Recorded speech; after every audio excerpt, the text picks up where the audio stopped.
Now we're going to look at the three major pentatonic scales that are included within the G major scale.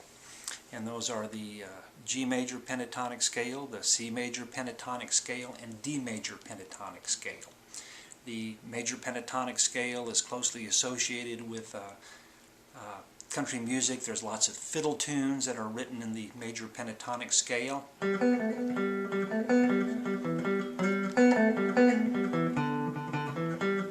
Cotton Eye Joe.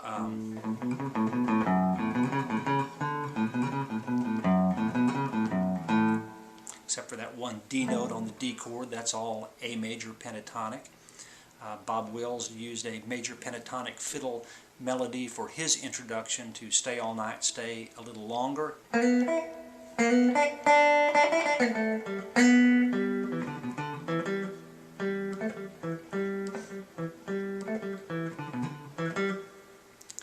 The opening riff to Milk Cow Blues is a major pentatonic riff.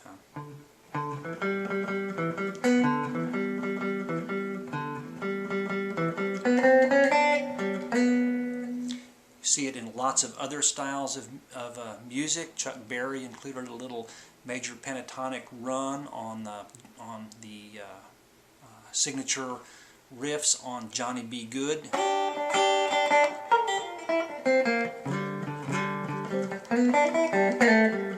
Right there. Springsteen.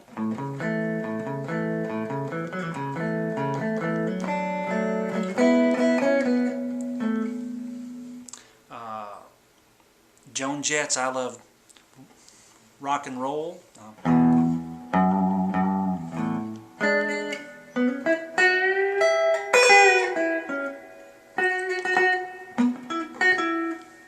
then, kind of interestingly, it descends with actually the G major scale, not what you expect in a rock and roll tune.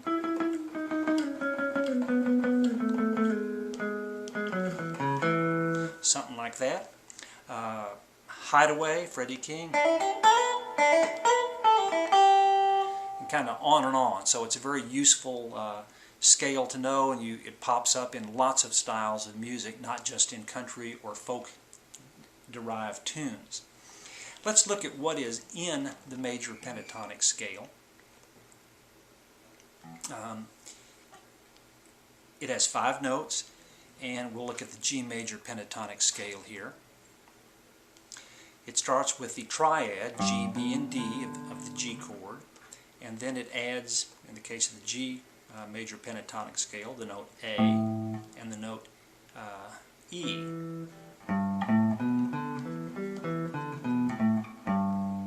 So that would be the notes that are in the bass line of the Temptations tune, My Girl.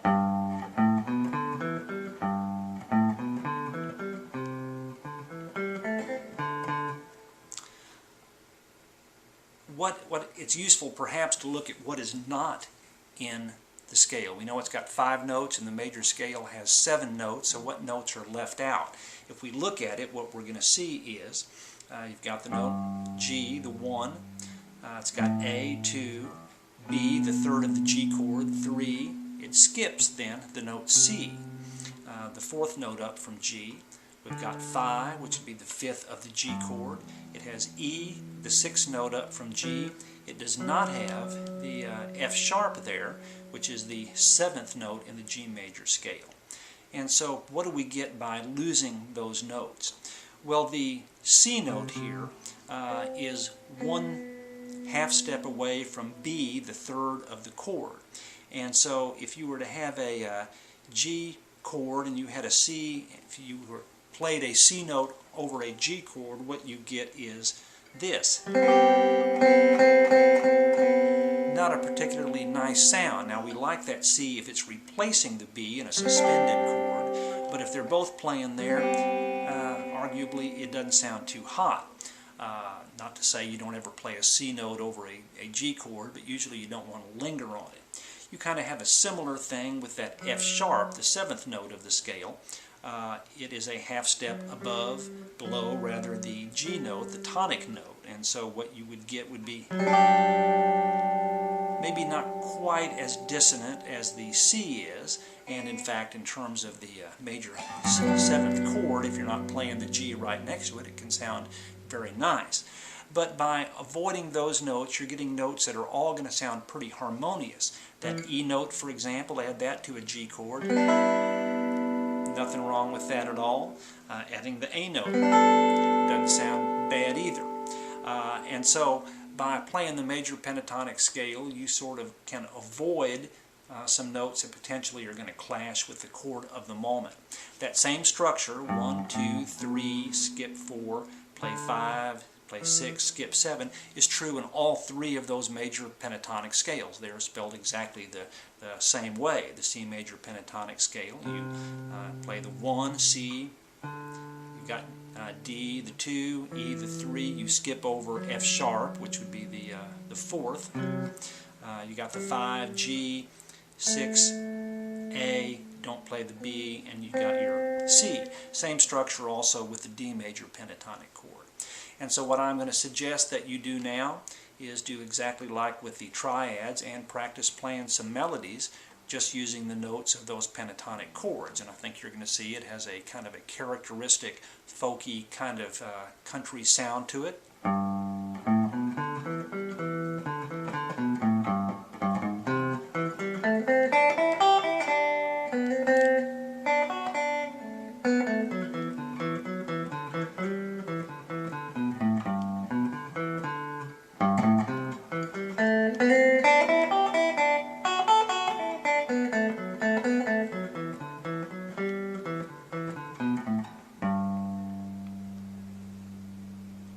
So if you would spend a little time playing with that, I think it would be useful, and you're going to see again that it's going to have a very characteristic country music sound that you'll be able to use in fills and riffs and intros to tunes and a variety of things.